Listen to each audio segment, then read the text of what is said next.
Hi everybody, I've been a bit remiss lately with the persecution news. I have still been sharing it on Discord and around, like verbally, but this is my first go back, and unfortunately I have a pretty devastating story. So I'm reading from The Guardian this week, and so I apologise for any narratives that may creep in or whether they even mention Islam at all.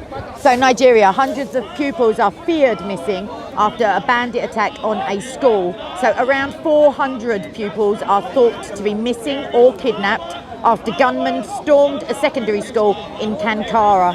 So bandits armed with assault rifles attacked a secondary school in Nigeria's northwestern Katsina state late on Friday. You may remember me speaking about Katsina state before, according to police. And two local people told Reuters that hundreds of students were missing. The gunmen stormed the government science secondary school in Kankara district at around 9:40 p.m, it says here, and police at the scene returned fire, allowing some students to run for safety. A police spokesman, Gambo Issa, said in a statement. Police said they were working with the Army and the Air Force to determine how many pupils were missing or kidnapped and to find them. One officer was shot and wounded in the exchange of fire with the gang. There were chaotic scenes at the school on Saturday as desperate parents and security personnel gathered to search for around half of the school's 800 students who were still missing. One parent and a school employee have reported to Reuters. Katsina is the home state of Nigeria's president, Muhammadu Buhari, and is plagued by violent bandits who regularly attack local people and kidnap for ransom. And because it's The Guardian, it then says in one sentence, attacks by Islamist militants are common in northeastern parts of the country. So you may remember Boko Haram, where similar numbers of schoolgirls were kidnapped and held. So violence and insecurity across Nigeria have enraged citizens, I read here, particularly after scores of farmers were killed. So you can look to Act 17 Apologetics or other channels which speak about this, and I think I did a video about it. And some of those farmers were beheaded by Islamist militants in the northeastern Borno state late last month.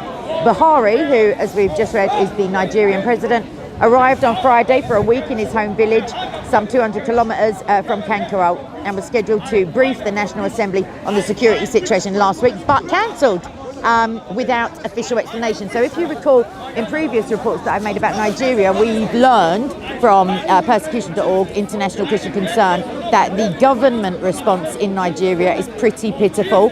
Often there are no official statements decrying the actions of Islamic militants. The kidnapping, macheting, raping, murdering, setting on fire of villages and other atrocities. The kidnapping of women, presumably not to give them a cup of tea and let them put their feet up. I'm sure these schoolgirls are not, unfortunately, they're not being read bedtime stories from the Book of Jihad, let's put it that way. So please, please pray for the safe return of these girls. Pray that they are not forcibly converted, which we know often involves, after their conversion, marriage, which we know as rape in this country. Please do pray that they are that they are blessed by the peace that only the one true God can bring, and that they would fear not, cast their anxieties onto him. We know that those who are persecuted are blessed, and I really do pray for these children, because they are children. A secondary school is a child zone, and 400 children is, just imagine it, just imagine your local secondary school, and imagine a big chunk of it gone, and in the hands of like I say, unfriendly people.